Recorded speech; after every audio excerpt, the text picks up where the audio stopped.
Wellness begins where play, pleasure, and the parasympathetic meet.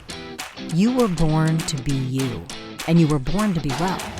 Your body is always trying to find its way back to health. Now, here is the host of Your Healing Playground with Dr. Tina Coopersmith.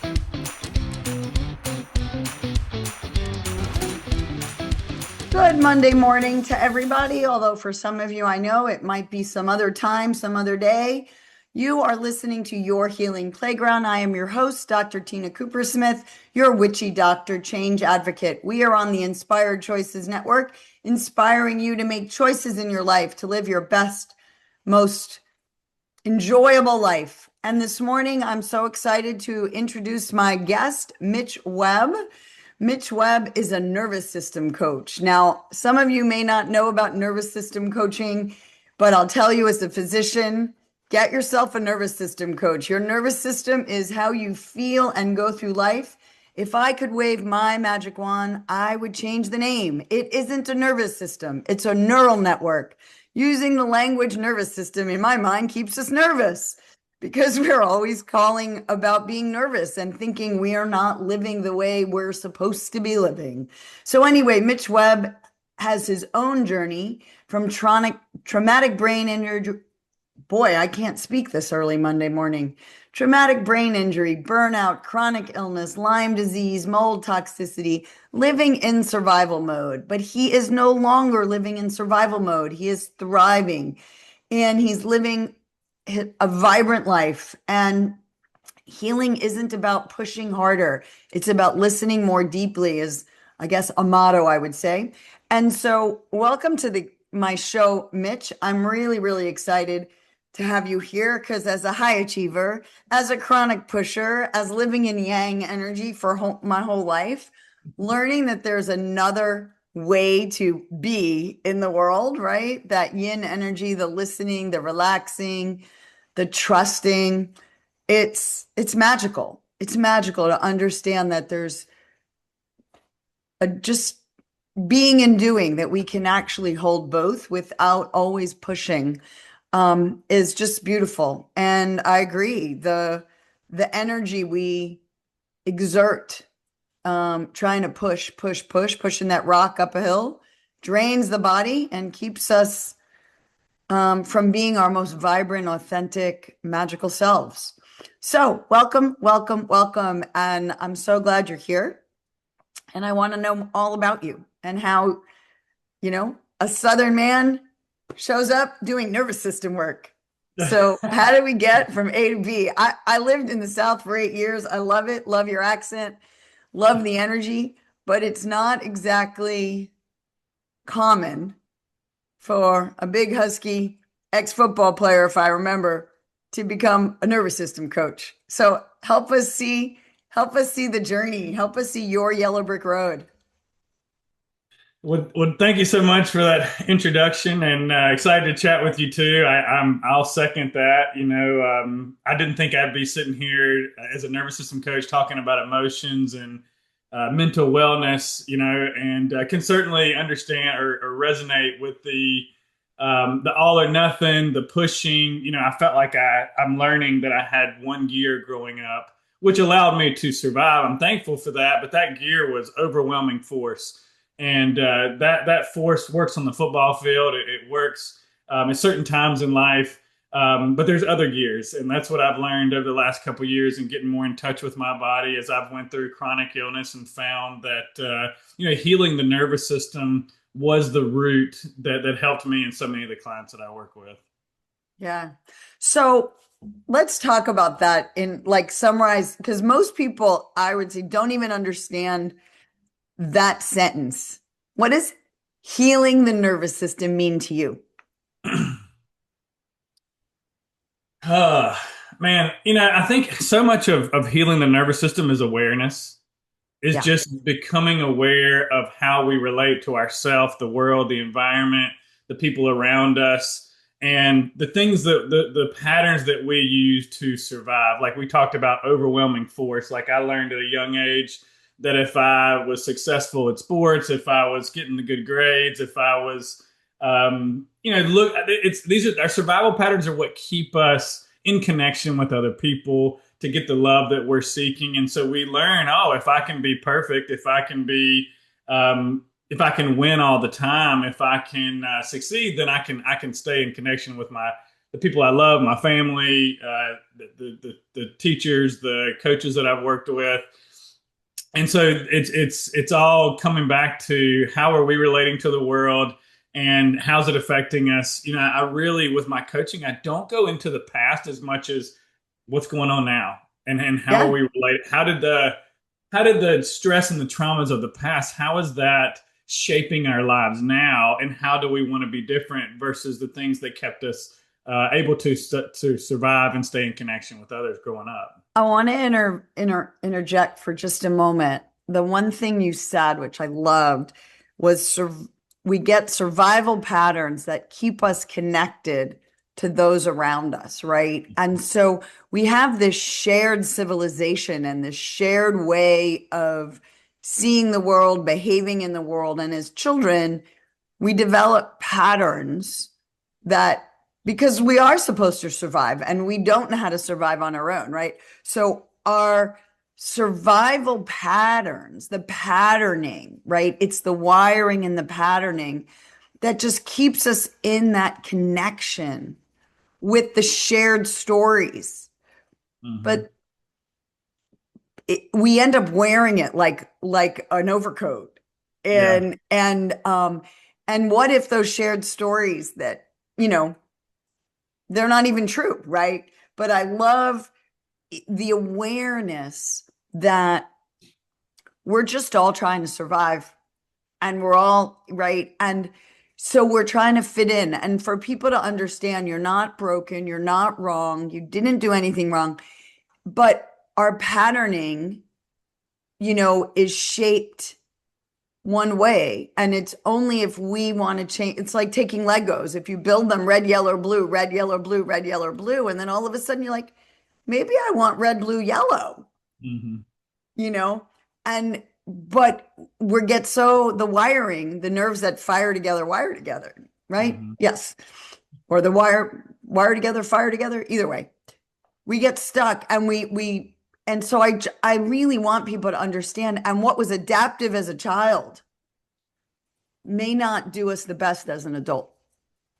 Yes. Yeah, I mean, we have these survival patterns that, thank God we had them. We needed them in environments that didn't feel safe, and so we take them on so that we can feel safe, so that we can stay in connection, so that we can feel loved.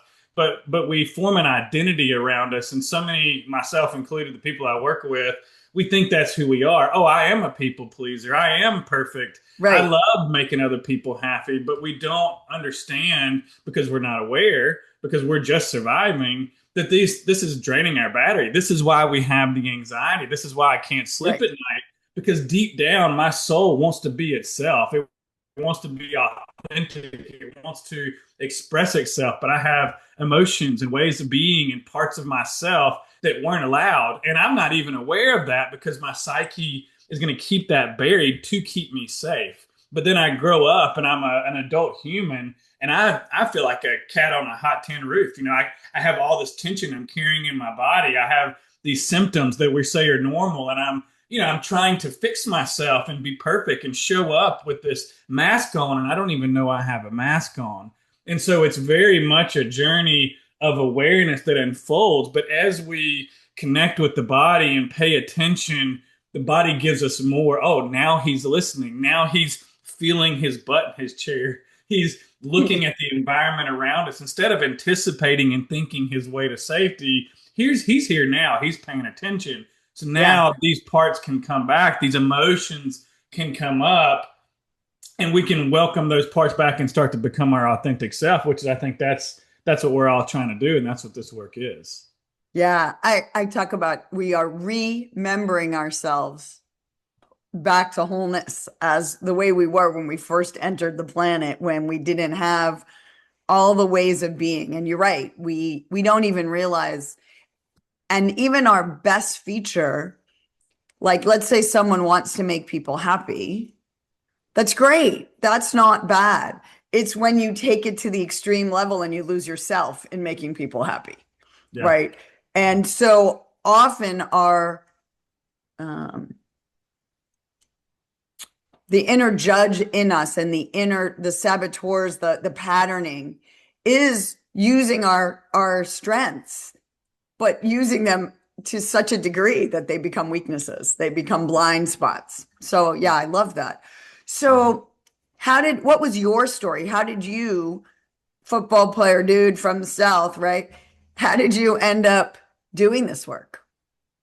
I mean, I was losing my mind with, dealing with anxiety. I mean, I'm sitting here writing a post this morning about having insomnia for 20 years. Uh-huh. That's really what got my attention. I was so uncomfortable. And, I would I go to the doctor and they give me benzos and give me Right. immune suppressants for skin stuff I was dealing with. I have a whole slew of a crazy health story, but my body was on fire and I had no way of explaining it. And eventually I went and learned everything that I could do in the biohacking world and health optimization space and made myself a guinea pig and tried every supplement, every diet, every protocol, every biohacking protocol that you can imagine. I still like some of those things and I learned a lot from those things, but I was using them as control to feel safe when I felt out of control. So that's really where I Oh. started is insomnia for 20 years, anxiety, and everybody around me telling me, hey, that's normal, get used to it. And I was just not willing to do that. Yeah, isn't that interesting that we've normalized dis-ease in the body? Yeah. I was talking to someone the other day about, people, oh, you're just getting old. I'm like, freaking A, no. I want to be the 120-year-old that's still, walking and hiking every day. And so we have a story that dis-ease in the body is normal. Anxiety is normal. Not sleeping is normal. Mm-hmm. So the biohacking worked and didn't work, or what worked and what didn't work?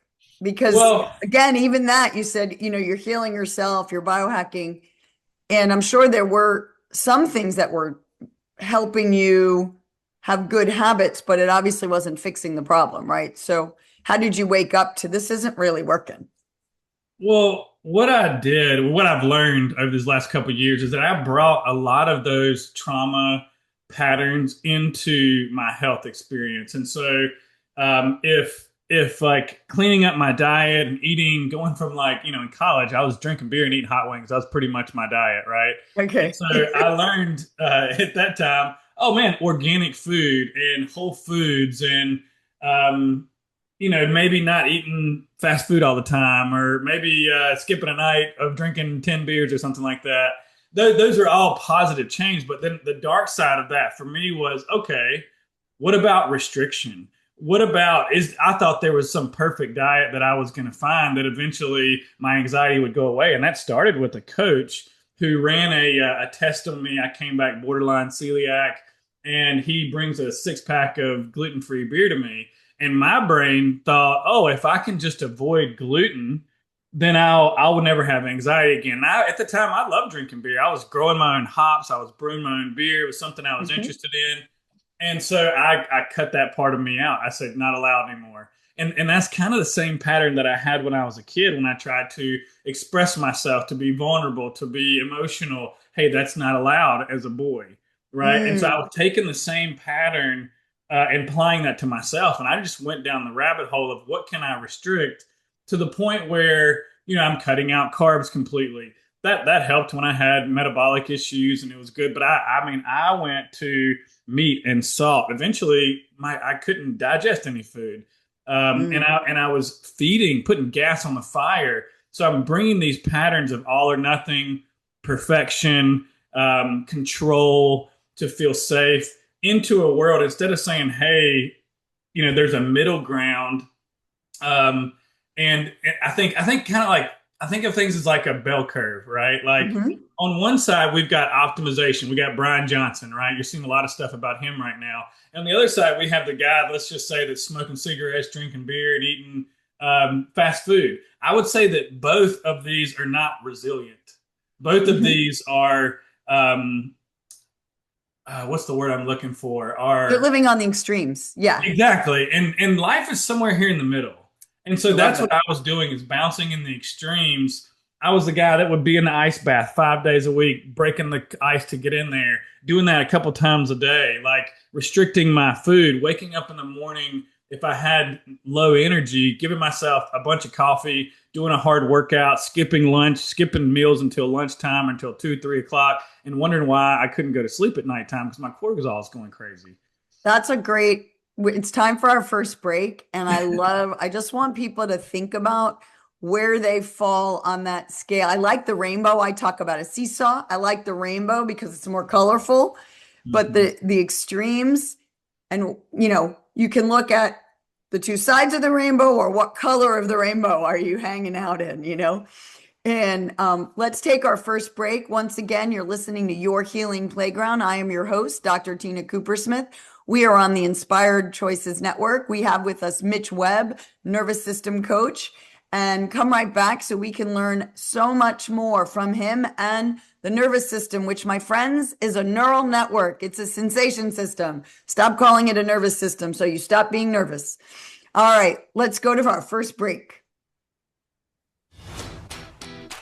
Your Healing Playground is the space where science, spirit, and sensation dance together. Your host, Dr. Tina Coopersmith, physician, coach, healer, and play advocate, returns weekly to remind you that healing isn't just about pills and protocols. Western medicine is just one of many healing modalities. True wellness is about energy, emotion, pleasure, and play. On this show, Dr. Tina explores the playground of your body, mind, heart, and soul. From neuroscience to sensuality, from root chakra to real talk. She'll share tools, stories, and soulful strategies to shift you out of fear and back into joy. Because if you're alive and breathing, your story is still unwritten, and you deserve to write it with love. Together, you'll learn to breathe, feel, and play your way back to wellness, because you are your best healer.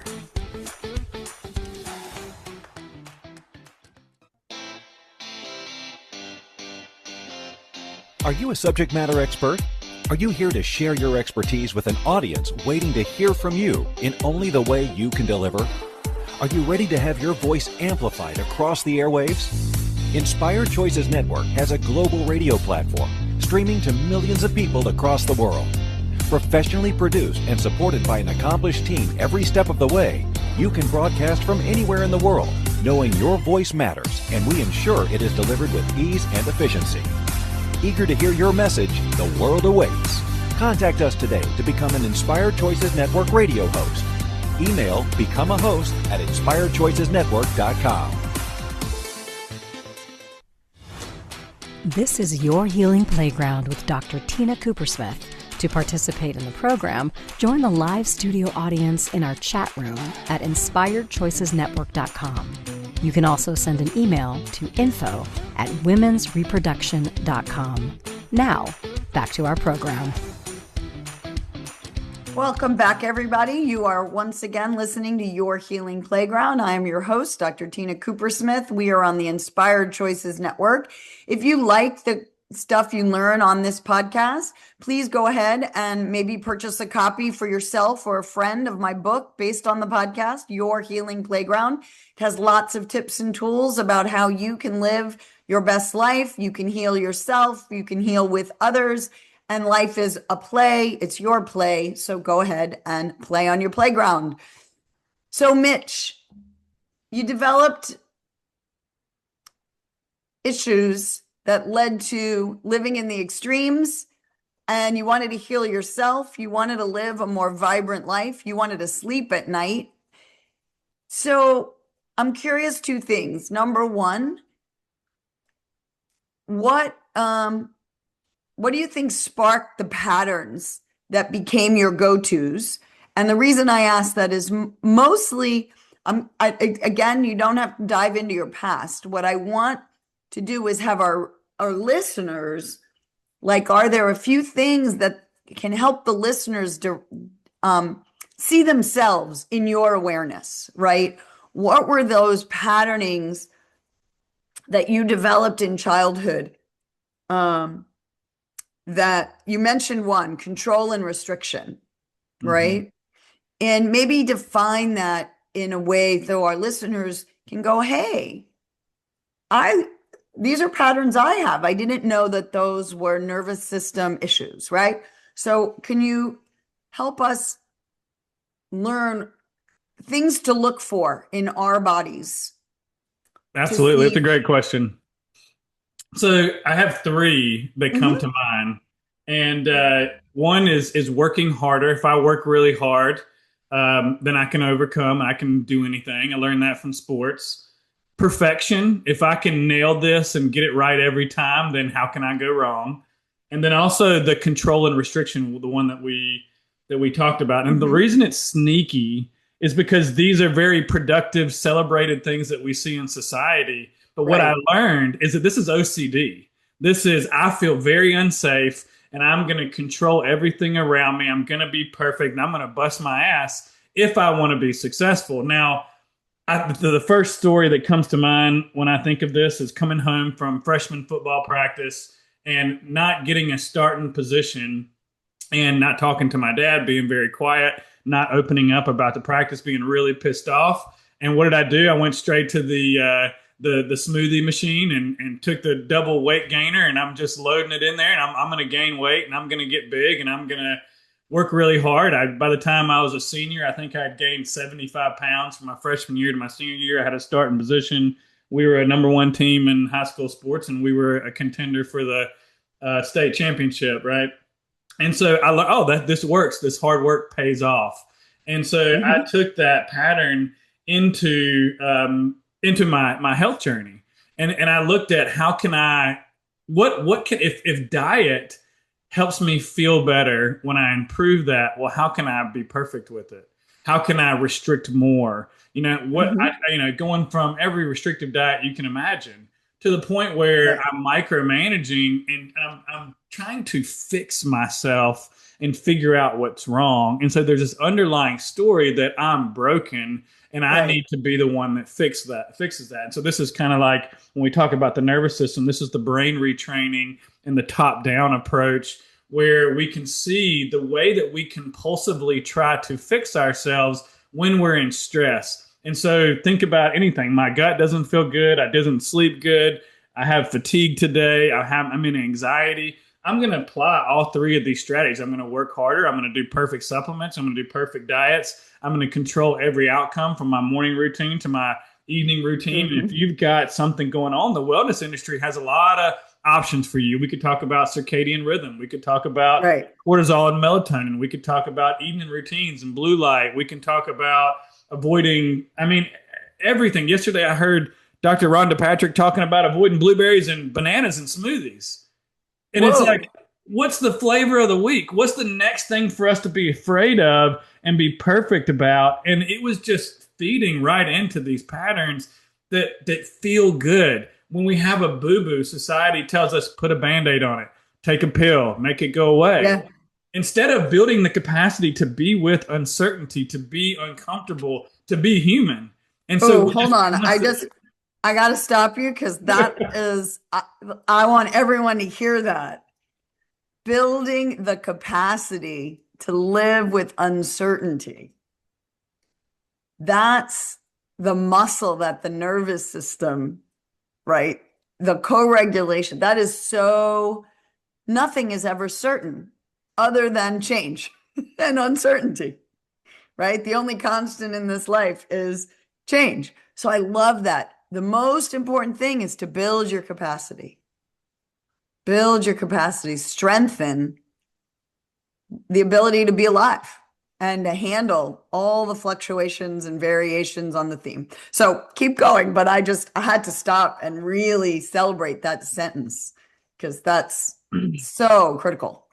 Well, I get questions about capacity all the time. People want to know. That is a big part of the work that I do with my clients is capacity building and capacity. People want to know what is that and how do we build that?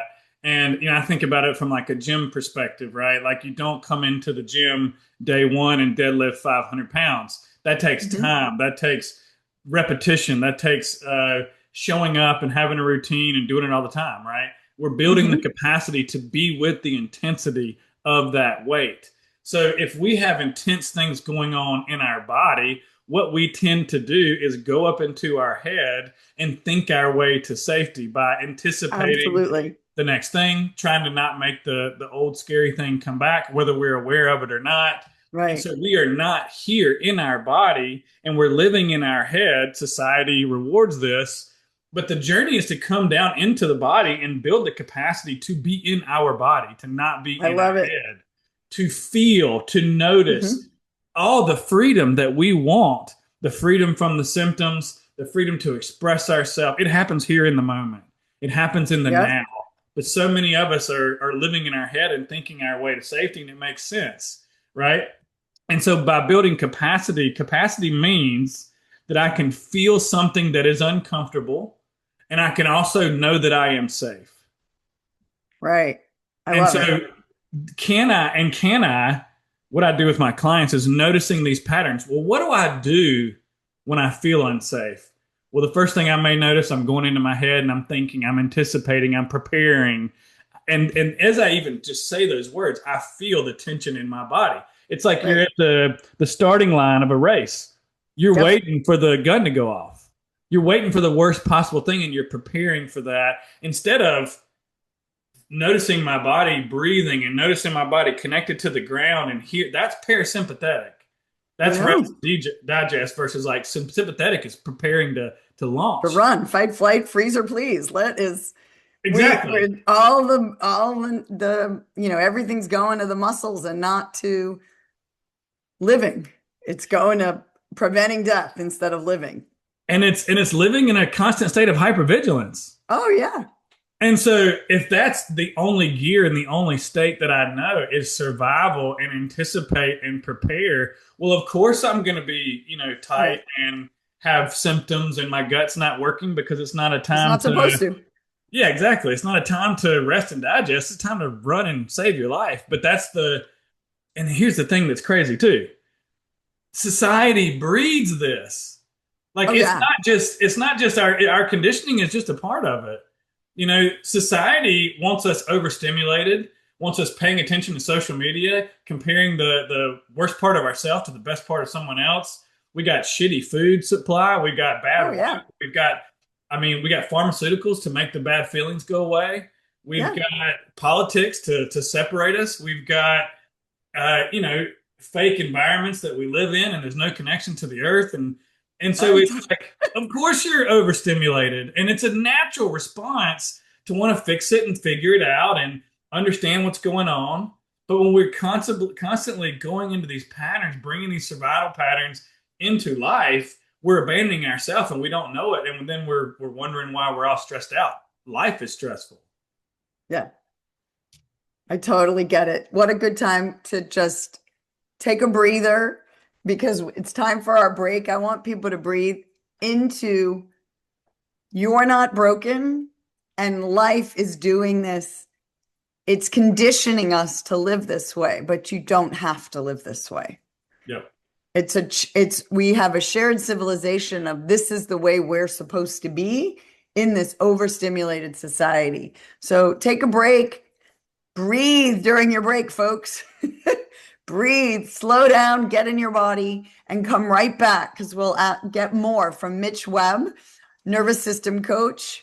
You are listening to Your Healing Playground. I'm your host, Dr. Tina Cooper-Smith, and we're on the Inspired Choices Network. Your Healing Playground is the space where science, spirit, and sensation dance together. Your host, Dr. Tina Cooper-Smith, physician, coach, healer, and play advocate, returns weekly to remind you that healing isn't just about pills and protocols. Western medicine is just one of many healing modalities. True wellness is about energy, emotion, pleasure, and play. On this show, Dr. Tina explores the playground of your body, mind, heart, and soul. From neuroscience to sensuality, from root chakra to real talk. She'll share tools, stories, and soulful strategies to shift you out of fear and back into joy. Because if you're alive and breathing, Your story is still unwritten, and you deserve to write it with love. Together, you'll learn to breathe, feel, and play your way back to wellness because you are your best healer.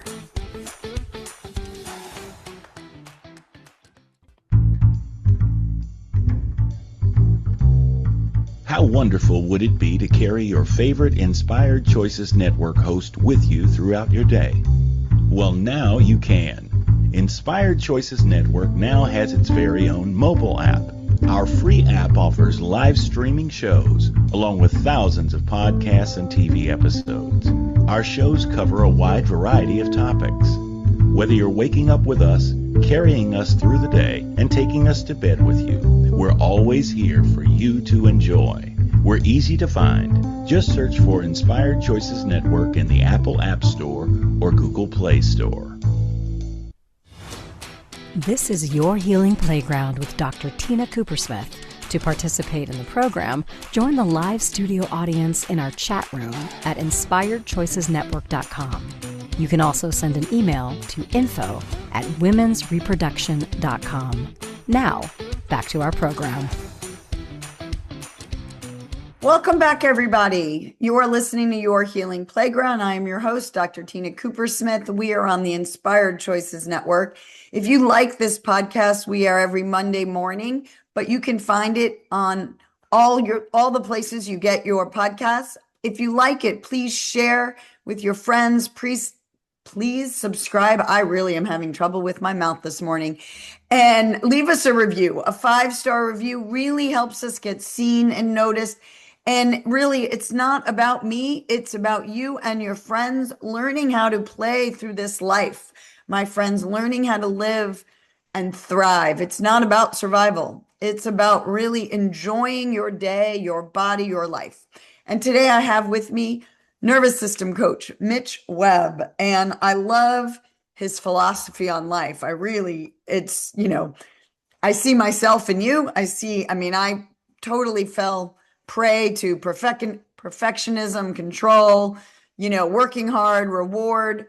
But I always loved to play. And I was a work hard, play hard. Come on, that was the motto at Duke University, right? But the irony was that the play for me, I think the difference for me was I always knew it was the play that allowed me to work, not as a reward for work.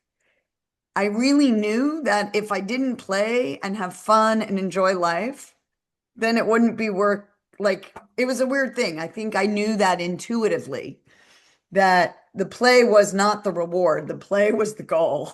And I designed my work. Someone said to me in training, "Can you not be so happy at work?"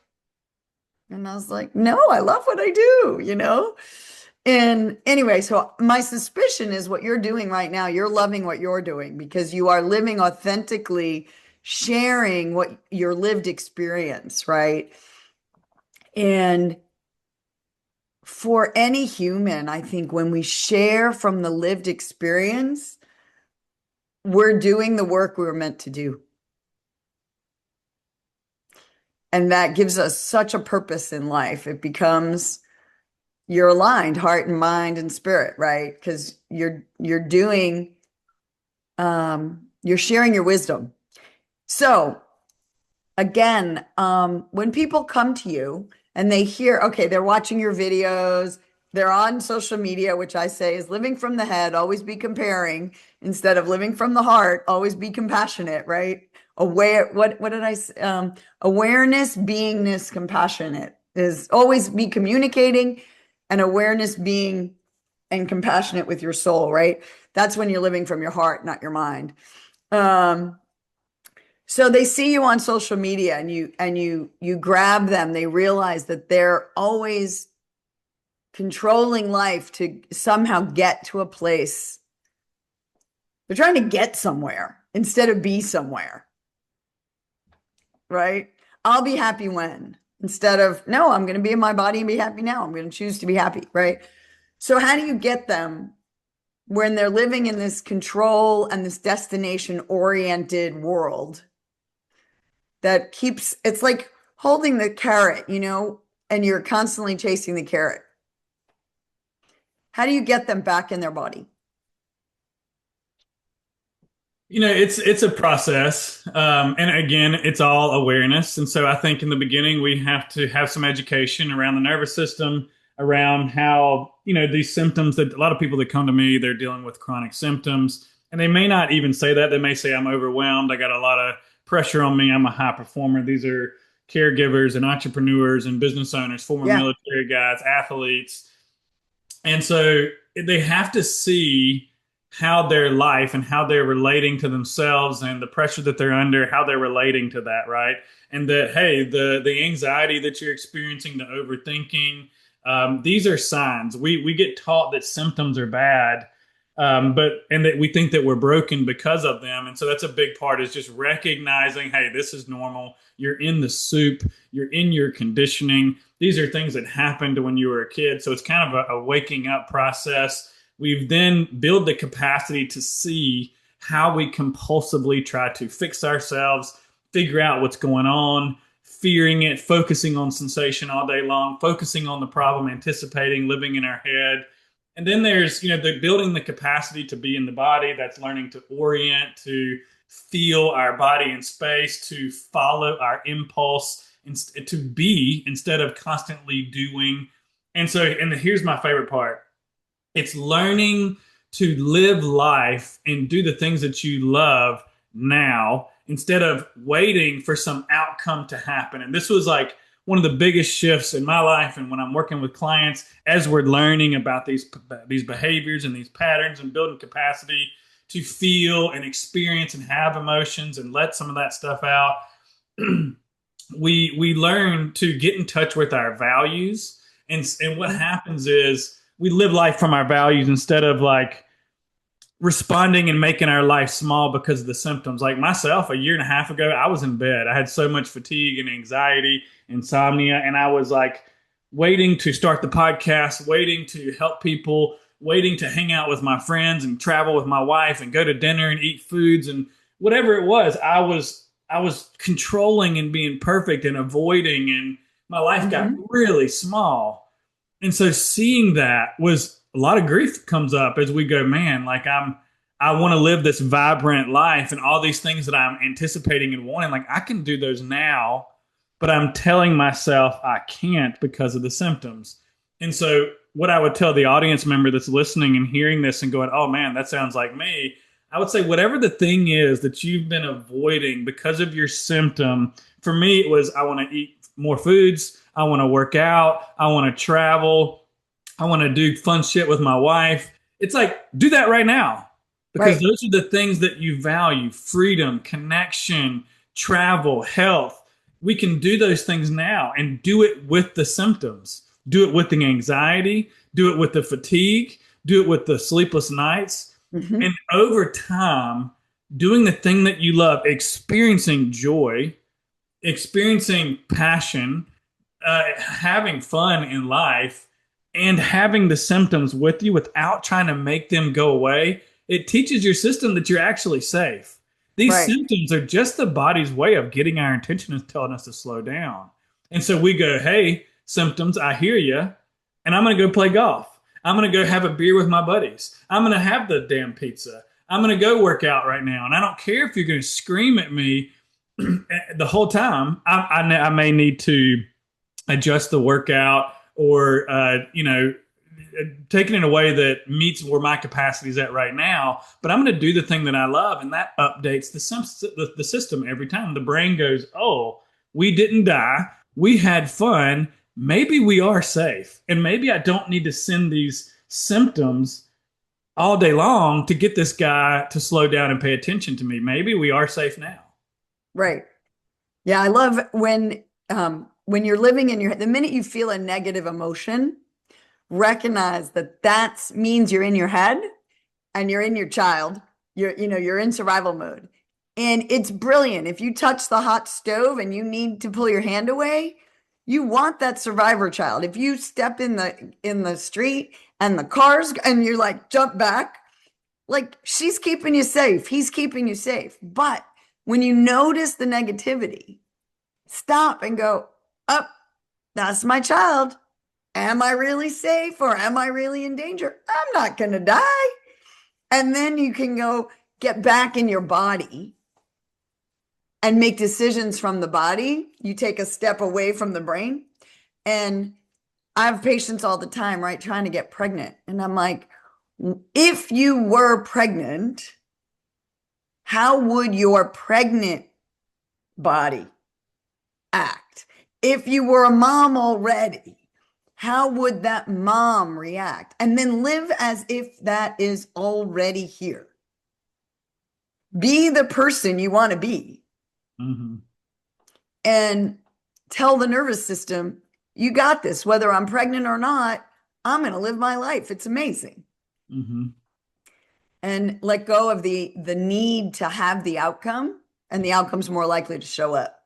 So I love it. Getting out of the head it's our best feature as humans and our worst feature at the same time. Yeah, I mean, at one time when we were cavemen and cavewomen, when we went to the part of the forest where the bear was and it chased us and we got away from it, we wanted to learn not to go back there.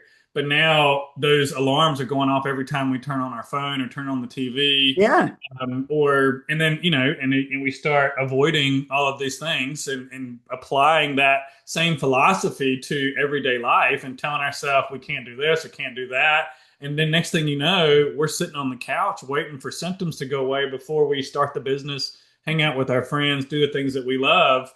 And that just reinforces to the brain that life is dangerous and Right. that life is scary. And you have to use your higher brain, build education and awareness to see this pattern, grieve that part of you that's controlling, and move towards what you want and allow those emotions to come up and to surface, because it is not a bad thing. Symptoms aren't bad. They're trying to save your life, and they want to get you back to being the person that you were meant to be. Right. I joke, not joke, that emotions, right? The word is energy in motion. It's dis-ease in the body is the body trying to get your attention to allow the emotion and the energy to start circulating and flowing and not staying stuck in one place. So, I talk about ingest, digest, metabolize, and catalyze, and then express, because we do that. The body knows how to do that for the air, food, and water, right? But the body as a child knows how to do it with emotions. But then we get stuck and we get told not to do it. We get frustrated, whatever. So when people come to you, you start with awareness. And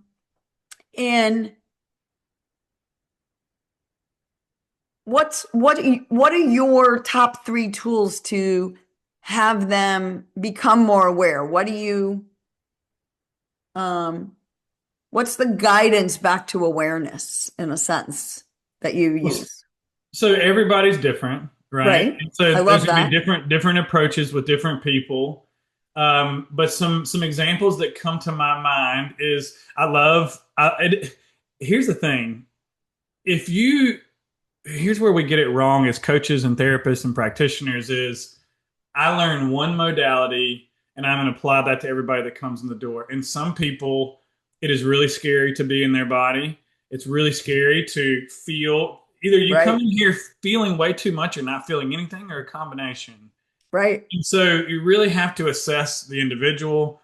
And a lot of times, as I love somatic stuff. I love brain stuff. I love everything. And Right. you really work with the door that the person gives us. Like if they're very intellectual and they want to understand and talk, that's where we're going to start. They're gonna learn. They're gonna, hey, go read this book and tell me I love Dr. Claire Weeks. She's from like the 30s, 40s. Mm-hmm. She talks about how she calls it nervous breakdowns, and it's nervous system sensitization and dysregulation can be thrown in there as well. And all these symptoms that we're experiencing are normal. You're not broken. There's nothing wrong with you, but we've got this narrative that we're broken. So can we see that? Okay. Next, can I start to be here now? And I use a couple different modalities. I trained with Irene Lyon. We did things like Feldenkrais and somatic awareness and somatic tracking and learning to just, can I feel my butt in my chair right now? Right. Can I notice my breath? Okay. And so as I learn, and there may be a lot of activation that comes with that. It might be very scary to feel that. And so we titrate, we do tiny amounts of that. So we may feel the body for a little bit, and then we have a resource that we may orient to, bring our attention to our dog, to nature, to the tree outside my window that I like to look at, right? It's just bringing me back to here. It's showing me I can feel the difficult thing, and I can go back and I can regulate, and I can feel a resource that helps me feel more grounded and more calm. That's pendulation, right? And that is building capacity. What we start to do next is go into, this is all kind of building awareness in the body, is we start by following your impulse. This is something that Irene came up with. And we start with following bodily impulses, like when I'm thirsty, do I drink water? When I'm hungry, can I eat?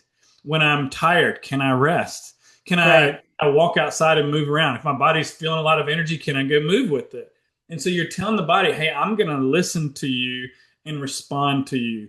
As we do that, we learn to feel more in our body. And the more we pay attention, respond, and give our body what it needs, the more it gives us. So it's we have to take our last break, but Okay. that's a perfect thing. The more we listen to our body, the more the body talks to us and tells us. So the communication heightens. So let's take our break. Remember, I have my guest, Mitch Webb. We have one more segment to go. Come right back. You're listening to Your Healing Playground. I am your host, Dr. Tina Coopersmith, and we are on the Inspired Choices Network. Your Healing Playground is the space where science, spirit, and sensation dance together. Your host, Dr. Tina Coopersmith, physician, coach, healer, and play advocate, returns weekly to remind you that healing isn't just about pills and protocols. Western medicine is just one of many healing modalities. True wellness is about energy, emotion, pleasure, and play. On this show, Dr. Tina explores the playground of your body, mind, heart, and soul.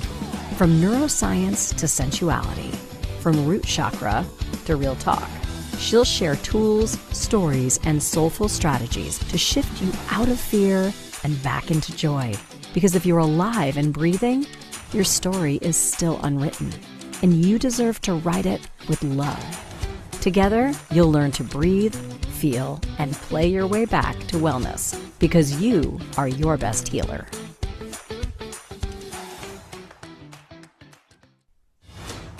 This is Your Healing Playground with Dr. Tina Coopersmith.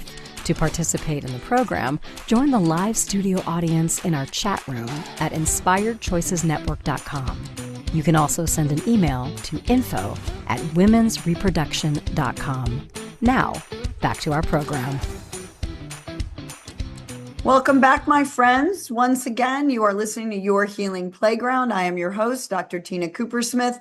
We are on the Inspired Choices Network. You can follow me at drtinaplays.com, where I advertise my communities, my retreats, in any courses that are coming up next.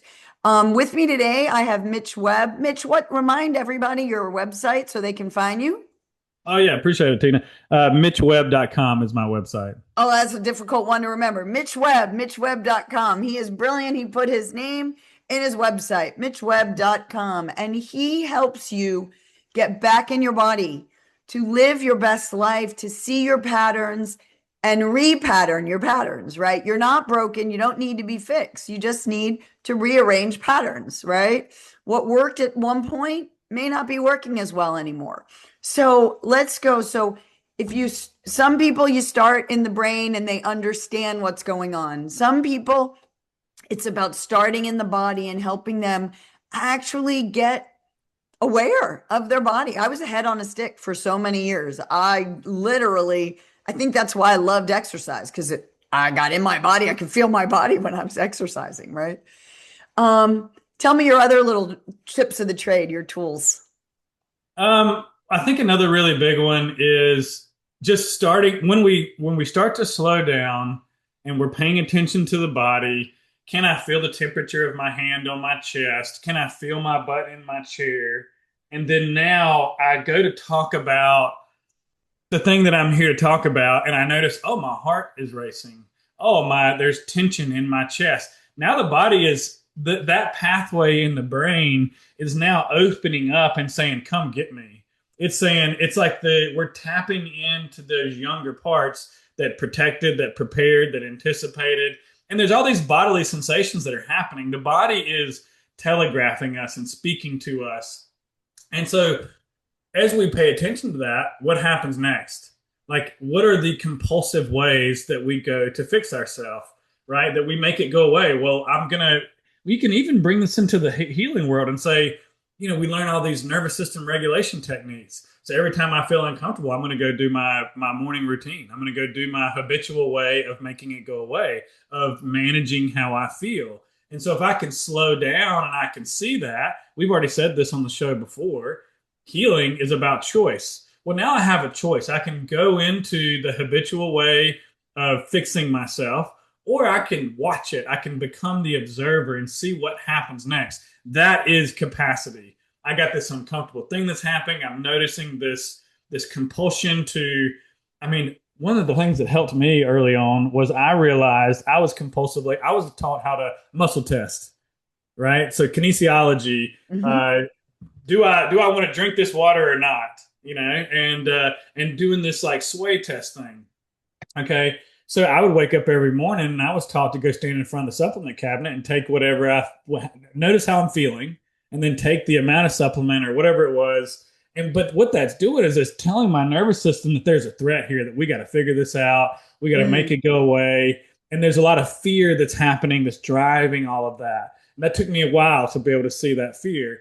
So my coach who was helping with this had me go, hey, it's not bad to take supplements.